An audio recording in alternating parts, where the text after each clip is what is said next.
So ayan, nilihis namin yung upo. Napunta siya sa gitna. Dahil yung mga kalamansi para maiiwas natin doon sa mga letting. Ayan. So tinanggalan na namin ng letting to. At ito nga yung tatlong isa, dalawa. Nandito ako kasama mo dito sa kabukiran mo. Miguelito. So ayan, good morning po sa lahat mga katrops. Panibagong araw at panibagong vlog na naman tayo. Ito nga, palusong tayo ng bukid. Pero bago tayo dumiretso ng bukid, puntahan ko muna yung ate ko. May ibababa silang mga poste na ibabakod dun sa kanyang lote na nabili dito sa may Bagong Sikat. Tutulungan ko lang saglit magbaba ng mga poste dahil walang katulong si Tol Nariel na magbaba. Bali sinampo namin doon sa truck kanina.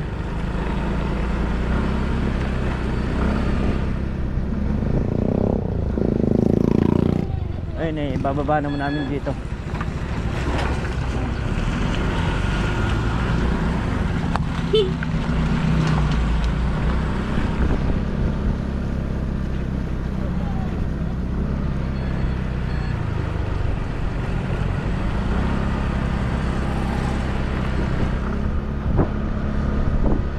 So yun mga katrops, na ibaba na nga yung mga poste.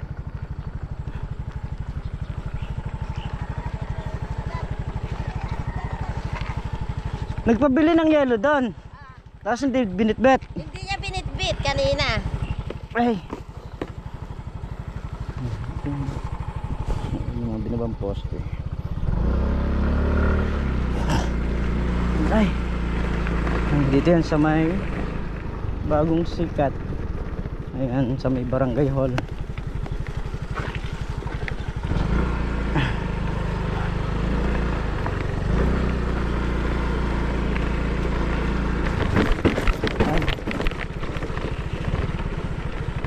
Ay. Let's go. Punta na tayo sa bukid. Ayan mga traps, magpapatuloy tayo sa ating pagtatanggal ng alambre, pagrorolyo.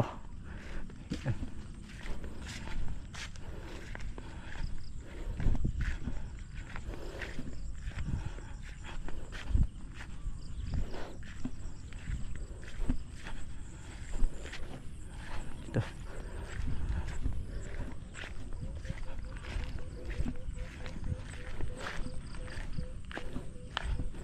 Yung pa diretso, meron pa rin ditong tatlo. Yun muna yung ating tatapusin dito.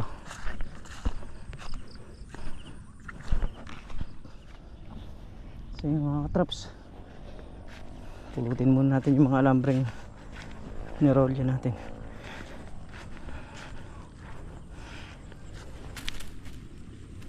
Ay!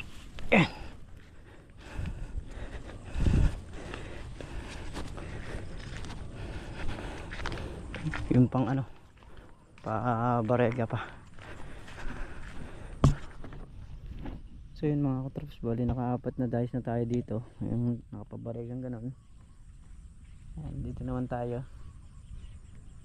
Ilan pa to? 2, 4, 6, 8, 10, 12, 14, 16. 16 pa na nakabarega yung ating rorolyo. At kanayari naman yung mga alambre na yan, yun namang paikot na buho o kawayan ang ating mga tatanggalin. Ay mga ano, sergahan. Yan, yun yung ating babanatan.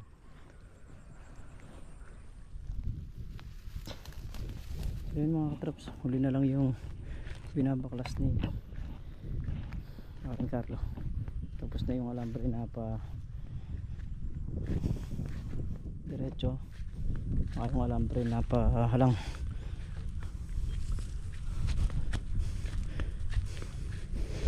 Yun lang ano, kilid sa aking mga batang ano.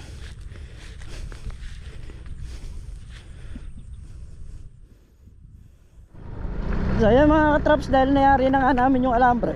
Ay, excuse me. Ayan. Yung sa paikot bukas ulit. Ayan. Panahon ngayon uulan. Tapos ihinto. Ayan. Bali pasibat na rin sila. At makapananghali na rin. Bukas ulit kami bibira dito sa Balag kasi hindi naman maararo kagad ni Kuya Boy dahil may hinahakot pa yata sila. So pagka nangyari sila magkakot, saka sila lulusungan. Dinaanan ko kanina ron, wala pa. Baka ito mga linggo o lunes, ganong araw na niya maararo. Saka papanayin kasi yung araro nun lahat.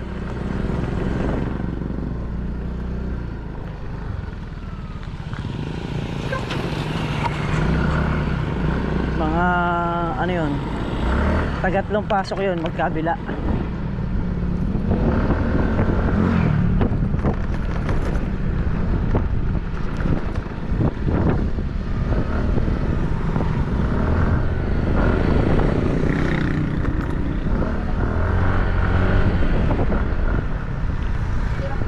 Putol ng alambre. Ayan mga katraps, mga ulang maghapon na naman to. Yan, bali yung balag sa dulo bumagsak.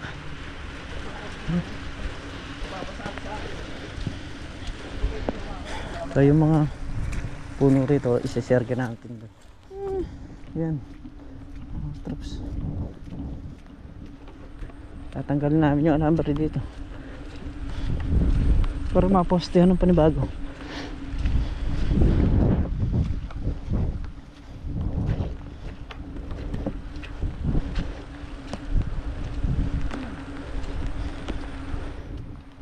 Ay, hindi pa naman totally bagsak, nakasandig lang, pero kailangan na nating suportahan. So yan, nilisis namin yung upo, napunta siya sa gitna dahil yung mga kalamansi para maiiwas natin dito sa mga letting. Ayan. So tinanggalan na namin ng letting to, at ito nga yung tatlong isa, dalawa, apat na dayos na upo na bumagsak. So ito na siya ngayon, ito na yung magiging, ayan, naglagay na ng sergahan dyan pa diretso. So ito, nakagapang na lang yung upo nyan, yung lugar na yan. Ito naman ayan, balag pa rin, kumbaga sa hindi na rin kasi kayang itayo, may hirapan na magtayo nito, kaya sineperate na natin. Kesa lumala pa, ito na mismo yung tinulusan para hindi naman damay.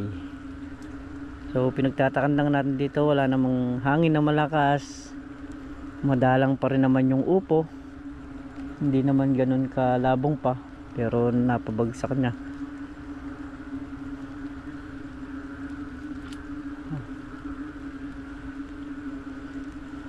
Kaya yung mga letting yung pinagtatanggal namin.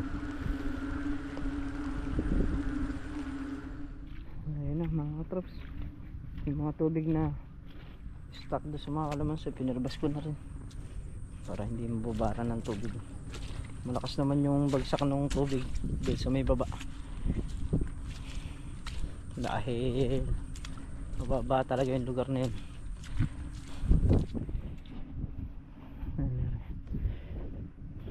Ginamit namin yung mga kawayan dito At inilagay nga dun.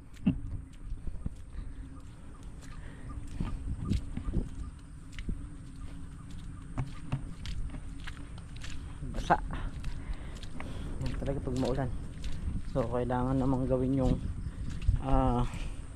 balag doon para hindi na matuluyang bumagsak. Kasi pagka hindi pa nilagyan ng suporte yun, delikadong bumagsak lahat. Dadamay-damay. Yan, naayos naman. Mga kalamansi, nakalabas naman ha. So buti hindi naman ganun kakapal yung baging. Kahit papaano hindi nadaganan yung kalamansi, nakasandig lang yung balag. At nailihis na nga natin lahat. Okay na. Tinatanggalan ng tansi ni Meltong Vlog yung tansing itim. Yun na lang yung tinatanggal niya. Yung mga alambre okay na eh. So yun mga katrops, at kami nga po umuwi na. Ayan, kung mapapansin nyo, hanggang ngayon umuulan. Ayun, nakuha ng gininaw. Kaya po ayan, umuwi na nga rin po kami para po makapagpalit. So yun pong sa mga balag naayos naman ha. Mga kalamansi okay naman ha. Hindi naman nadaganan. Sumandig kasi yung balag kaya obligado nating naayusin.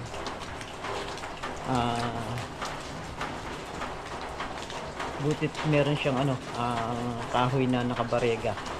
Hindi siya bumagsak ng diretso. Yun lang ang kainaman nung may mga batangan. Hindi siya babagsak basta-basta ng diretso. Tapos yung balag doon, 3 putol pa.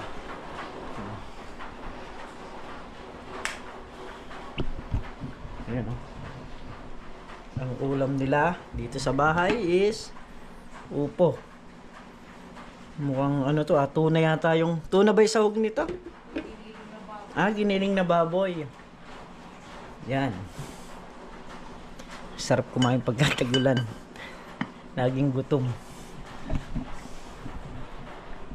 Ay.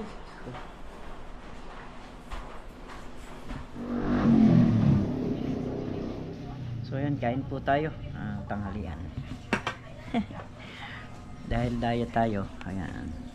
Upo. Ito po yung ating kakainin.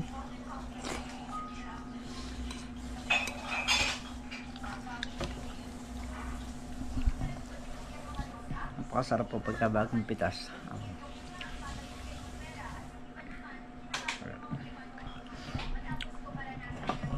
Tapos meron pong sili rito, ayan o. Meron din pong ayan, coins. Bali yung coins na to papapalit.